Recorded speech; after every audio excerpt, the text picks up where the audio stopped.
Broadcasting live from the Albay PIO News Center, providing you the most exclusive news update from all over the province.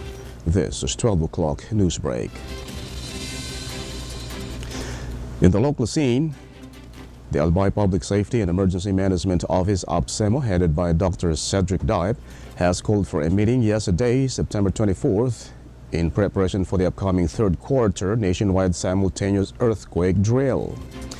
The meeting was focused on polishing of the province's drill plan, as well as the discussion of the provincial government of Albay department's respective roles in the aforementioned simulation. The said drill is to commence on Thursday, September 26 at the ABSEMO compound. In another story, the Committee on Health and Social Services has approved the adoption of the Department of Health Administrative Order number 0063, thus 2021, or the Health Promotion Framework Strategy 2030. The said framework is the National Health Promotion Roadmap in realizing DOA's mission and vision of a healthy Pilipinas. HPFS also serves as a ground for creating policies as well as plans, programs, and activities that center on health promotion. The endorsement of the said resolution was sealed by the concerned committee during a committee hearing with the Provincial Health Office in mid-September. The framework was launched by DOH to bolster the country's health promotion in national, regional, and local platforms. In the national scene, the Philippine Atmospheric, Geophysical, and Astronomical Services Administration, PAGASA, has monitored a low-pressure area, LPA, that may form or enter the Philippine area of responsibility by weekend. According to PAGASA, the possible LPA may form near the extreme northern Luzon this coming Friday or Saturday. The said agency noted that it may only affect Batanes and Babuyan Islands. However, PAGASA also reiterated that changes may occur because weekend is still far away. In another story, Finance Secretary Ralph Recto reported a possible decrease of 2.5% in the country's forecast headline inflation for the month of September. According to Recto, the expected rate for this month ranges between 2.5 to 2.9, with 2.5 of the or as the medium. The Secretary noted that this potential drop in the country's inflation rate is attributed to the reduction in rice tariff rates, which would result in lower rice prices. However, a slight spike up to 3.1 to 3.9 in forecast headline inflation is expected in the month of October.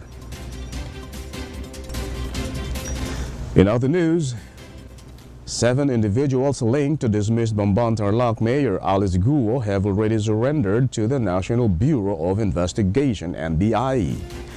The alleged incorporators of the Philippine offshore gaming operators are identified as Roderick Paul Bernardo Pujante, Juan Miguel Alpaz, Rachel Joan Molonzo Carrion, Jemeline Santos Cruz, Rita Sapno Oitiralde, Rowena Gonzalez Evangelista, and Talma Barugo Requiro.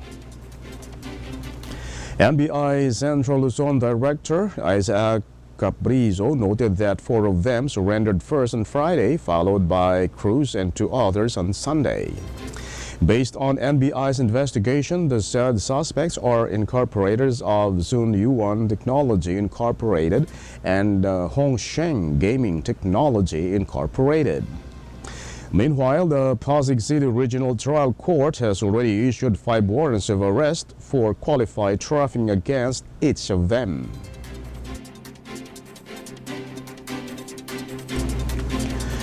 And in the news outside the country, the ongoing strikes in Lebanon have already recorded 492 deaths and 1,600 injured as the Israeli military expanded its Lebanon strike campaign against Hezbollah. According to the Israel Defense Forces, among those killed were 35 children and 58 women. More than 1,300 targets in southern Lebanon were also struck by Israel warplanes.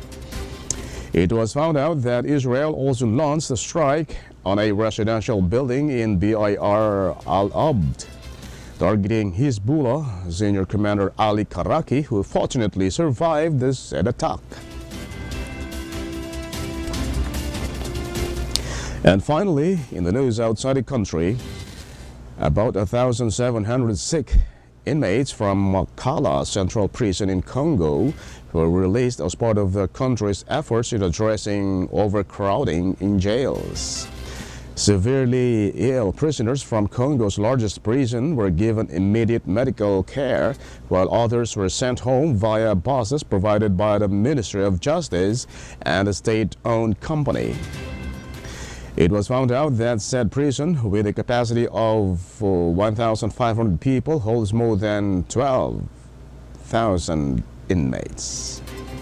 Meanwhile, it can be recalled that an attempted jailbreak recently took place at the prison, leaving 129 people dead. And that's all for the 12 o'clock news break, September 25, 2024. We'll be right back tomorrow for more news updates. And thanks to our 12 o'clock news break writer, Albay Lurejo. And on the technical side, Chad Bovis.